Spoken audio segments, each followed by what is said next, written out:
कि पहले से ही विभा को कपड़े धोने का बड़ा शौक था। कभी नल के नीचे दिख रही तो है। कभी तालाब के विभा पास। की अम्मा कहाँ रखी है लुंगी? अरे वो तो विभा ने परसों ही धोकर रखी थी आपकी अलमारी में, देखो वहीं होगी। वो ना मैंने पहना भी नहीं। हे भगवान, इस लड़की के कपड़े धोने की आदत से परेशान हो गया हूँ मैं। जितना तो घर में राशन नहीं आता उससे कहीं ज्यादा डिटर्जेंट पाउडर का खर्चा है।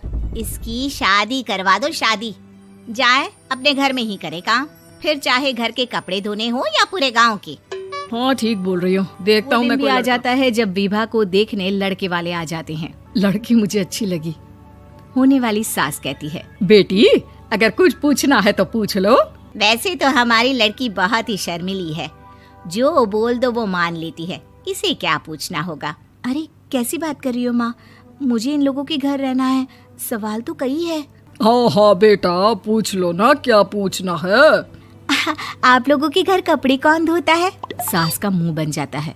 देखो अगर तुम ये कहना चाहती हो कि तुम्हें कपड़े धोने नहीं आते तो सुन लो, कपड़े मैं ही धोती हूँ, लेकिन तुम्हारे आ जाने के बाद मैं रुमाल तक नहीं धोऊंगी। अरे चुप रहना भाग्यवान, बहू बेचारी घर आई नहीं, उसे डराना शुरू कर दिया। वो क्या है ना बिटिया, अभी तक तो ये कल्लू की माँ ही धोती थी, लेकिन अब तुम्हारे पापा तो दहेज में वॉशिंग मशीन देंगे ही। तभी विभा की माँ बोल पड़ती है, सवाल भी पूछा तो क्या, वैसे भाई साहब मशीन की तो फिर भी कपड़े धोने की कैपेसिटी होती है। मतलब जो बिटिया दे रहे हैं ना विभा, इसे कपड़े धोने का बहुत शौक है। ये आप लोगों के क्या आस पड़ोस गांव मोहल्ले सबके कपड़े धो दे और उफ तक ना करे। बाहर देखा नहीं आपने कितने कपड़े सूख रहे हैं, सब हमारी बिटिया ने ही तो धोए हैं। बस भी करो ना माँ, शर्म आ रही इतनी तारीफ सुनकर। और तो और एक दाग निकाल कर दिखाओ तो मान जाओ। हाँ अच्छा अच्छा, माफ करना बेटा, मैंने गलत समझा, हमें तो रिश्ता बहुत पसंद है। और ऐसे जुड़ जाता है रिश्ता कपड़े धोने का शौक रखने वाली की शादी हो जाती है कोयला फैक्ट्री में काम करने वाले कल्लू के साथ। शादी के बाद अचानक विभा चिल्लाती हुई सास के पास आती है। सासू माँ, अरे सासू माँ कहाँ है आप? ये तो धोखा है, धोखा दिया आप लोगों ने मुझे।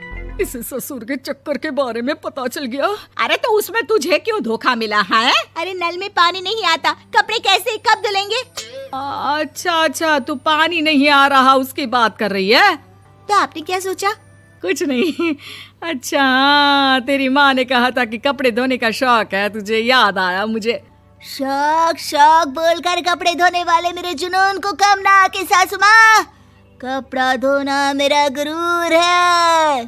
तभी पति भी वहाँ आ जाता है। अभी अभी मैंने इसे सनी देओल की फिल्म दिखाई है, उसी के डायलॉग मार रही है माँ। अच्छा सुन, साफ साफ बता रही हूँ, पानी सुबह 4 से 6 और शाम को 10 से 12 आता है, समझी? विभा टाइमिंग सुनकर हैरान हो जाती है। ये क्या भूतों का मोहल्ला है?